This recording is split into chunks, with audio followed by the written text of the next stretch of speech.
माता की, छत्रपती शिवाजी महाराज की जय श्रीराम, जय श्रीराम. प्रवेश कार्यक्रमाच्या निमित्ताने या ठिकाणी मंचावर उपस्थित आमचे अध्यक्ष माननीय बावनकुळे साहेब, आमचे प्रभारी अध्यक्ष माननीय रवींद्रजी चव्हाण साहेब, माननीय नाना ज्यांचा अभ्यास प्रोजेक्ट झाला बडगुजर साहेब, दोन्ही आपले माजी महापौर अशोकजी मुतडक, आमचे मित्र, आमच्या ताई नैनाताई, ज्या माजी महापौरच्या, सर्व नगरसेवक, सर्व पदाधिकारी यांच्यासोबत आलेले या ठिकाणी सर्व कार्यकर्ते बंधू आणि भगिनींनो, खूप गर्दी झालेली आहे, उकाडा खूप होतोय याची आपल्याला कल्पना आहे. जास्त वेळ मी आपल्या ठिकाणी घेणार नाही.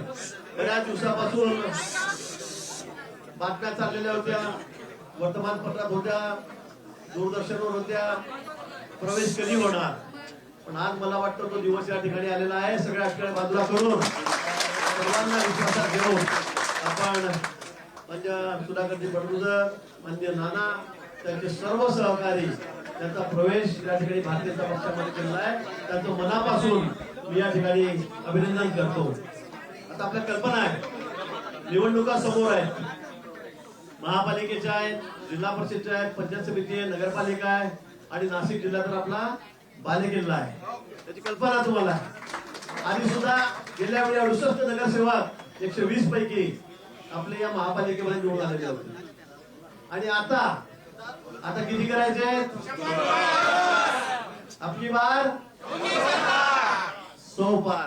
मला खात्री आहे की आता आपण सगळेजण एकत्रित झाल्यामुळे, आपण सगळेजण पक्षामध्ये आल्यामुळे आता आपल्याला हा आकडा 3 आकडी संख्या जी आपली ती आता पार करणं अशक्य नाही. आणि म्हणून आपण सर्व मिळून या ठिकाणी प्रयत्न करूया. नाशिकची जिल्हा परिषद असेल, त्या ठिकाणी महापालिका असतील, नगरपालिका असतील, पंचायत समिती असतील, या जास्तीत जास्त संख्येमध्ये आपल्याला कशा निवडून आणायच्या. आपण महायुतीमध्ये आहोत, आपण महायुतीमध्ये लढणार आहोत.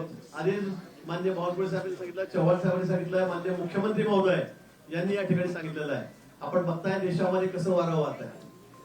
काही लोक परवा दूरदर्शनवर म्हणत होते हा दलाल आहे, हा दलाली करतो. हो, पक्षासाठी मी दलाली करतो. ही पक्षाची दलाली. पक्ष मोठा करणं म्हणजे की दलाली नाहीये.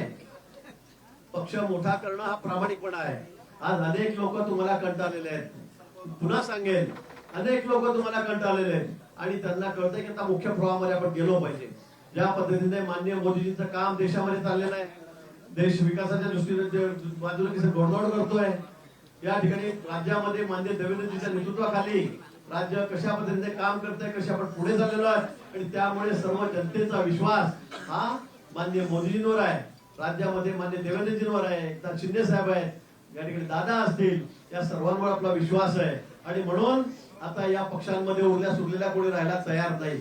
मी पुन्हा सांगेन की राष्ट्रवादी काँग्रेस असेल, पवार साहेबांची, उबाटा असेल किंवा काँग्रेस असेल, आता लोकांचा विश्वास या पक्षावर राहिलेला नाही. आपण अजून पुढे बघा किती मोठ्या संख्येमध्ये महाराष्ट्रात, मी नुसतं नाशिक बोलणार नाही, उत्तर महाराष्ट्र म्हणणार नाही, तर महाराष्ट्रामध्ये अनेक सगळी बडी मंडळी या पक्षामधली जी आहे ती आता भारतीय जनता पक्षामध्ये या ठिकाणी प्रवेश करण्यासाठी त्या वाट बघतायत. आणि म्हणून आता आपल्याला उत्तर महाराष्ट्राची जबाबदारी आपल्याकडे आहे.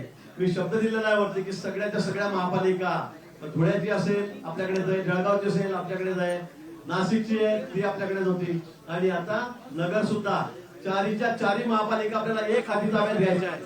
नाशिक मध्ये तर आपल्याला राज्यामध्ये उच्चांक करायचा आहे. जेवढे सदस्य आपल्या या ठिकाणी होतील तेवढे कुठे महाराष्ट्र येणार नाही. बावनकुळे साहेब, चव्हाण साहेब, आम्ही आपल्याला शब्द देतो की सर्वात मोठा नगरसेवकाचा उच्चांक हा आकडा आम्ही नाशिक मधून, महापालिकेतून तुम्हाला या ठिकाणी देऊ. आणि सर्व जिल्हा परिषदला या सुद्धा एक हाती आम्ही तुम्हाला या ठिकाणी देऊ. एवढंच आपल्याला प्रसंगी सांगतो. आलेल्या सर्व पदाधिकाऱ्यांचं, प्रमुख नेत्यांचं, कार्यकर्त्यांचं या ठिकाणी आपण मनापासून अभिनंदन करतो. आपण सगळे एक होऊन कुठेही जुने नवे भेदभाव न करता, कुणाचे उडे न काढता, आपण पक्ष म्हणून, संघटना म्हणून या ठिकाणी एकत्रितपणे काम करूया आणि पक्षाला पुढे नेण्यासाठी जे काही करावं लागेल ते सर्व आपण या ठिकाणी करूया. एवढंच आव्हान मी आपल्याला प्रसंगी करतो आणि थांबतो. जय हिंद, जय महाराष्ट्र.